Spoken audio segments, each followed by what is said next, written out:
राधेश्याम एक बहुत गरीब आदमी था। उसका रंग सांवला था और बचपन में हुई एक दुर्घटना के कारण उसकी गर्दन में एक ऐसी चोट लग गई कि वह उसे पूरी तरह सीधा नहीं कर पाता था। लोग उसे देखकर तरह तरह की बातें करते, कोई उसका मजाक उड़ाता तो कोई उसे दया की नज़र से देखता। लेकिन राधेश्याम ने कभी अपनी कमजोरी को अपनी पहचान नहीं बनने दिया। उसके पास ना जमीन थी, ना कोई बड़ा सहारा।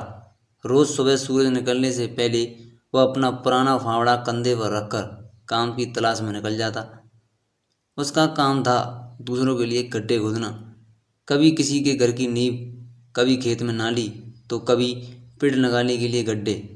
तेज धूप हो या कड़ाके की ठंड, राधेश्याम बिना शिकायत अपना काम करता रहता। दोपहर की तपती धूप में जब दूसरे मजदूर पेड़ की छाया में आराम करते, तब भी राधेश्याम धीरे धीरे अपना फावड़ा चलाता रहता। उसकी गर्दन में दर्द रहता था, लेकिन उसके चेहरे पर कभी हार मानने के भाव नहीं आते थे।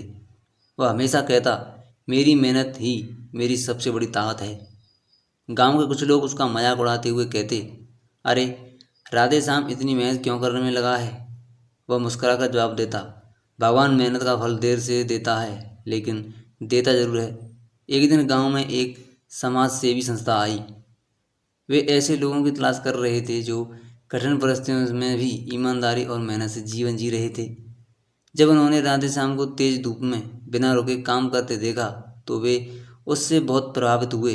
उन्होंने उसके बारे में जानकारी जुटाई और उसकी संघर्ष भरी कहानी सुनी। कुछ दिनों बाद संस्था ने पूरे गांव के सामने राधेश्याम को सम्मानित किया। उसे आर्थिक सहायता दी गई और फावड़े से होने वाले कठिन काम की जगह छोटी मिट्टी खुदाई मशीन चलाने का प्रशिक्षण भी दिलाया गया। अब वह पहले से कम मेहनत में अधिक काम करने लगा और उसकी आमदनी भी बढ़ गई। धीरे धीरे उसने एक छोटा सा पक्का घर बनवाया, अपने बच्चों को अच्छे स्कूल में पढ़ाया और अपनी पत्नी की वर्षों पुरानी इच्छा भी पूरी की। गांव के वही लोग जो कभी उसका मजाक उड़ाते थे, अब उसकी मेहनत और हिम्मत की मिसाल देने लगे। बात यह भी सही है कि मिसाल ऐसे लोगों की ही दी जाती है। एक दिन गांव के कुछ युवाओं ने उससे पूछा, चाचा आपने कभी हार क्यों नहीं मानी। राधेश्याम मुस्कुराया और बोला, अगर मैं अपनी गर्दन के दर्द को बहाना बना लेता तो शायद आज भी दूसरों की दया पर जी रहा होता। इंसान की असली ताकत उसके शरीर में नहीं, उसके हौसलों में होती है। उसकी बात सुनकर सभी की आंखें नम हो गईं। उस दिन गांव के हर व्यक्ति ने यह सीखा कि गरीबी, शारीरिक कमजोरी या कठिन परिस्थितियां किसी इंसान की मंजिल तय नहीं करती। मंजिल तक वही पहुंचता है जो हर मुश्किल के बावजूद मेहनत करना नहीं छोड़ता।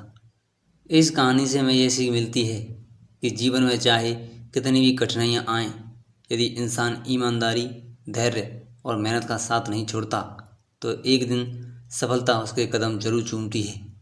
अगर आपको ये स्टोरी पसंद आई हो तो इसे अपने दोस्तों के साथ शेयर ज़रूर करें।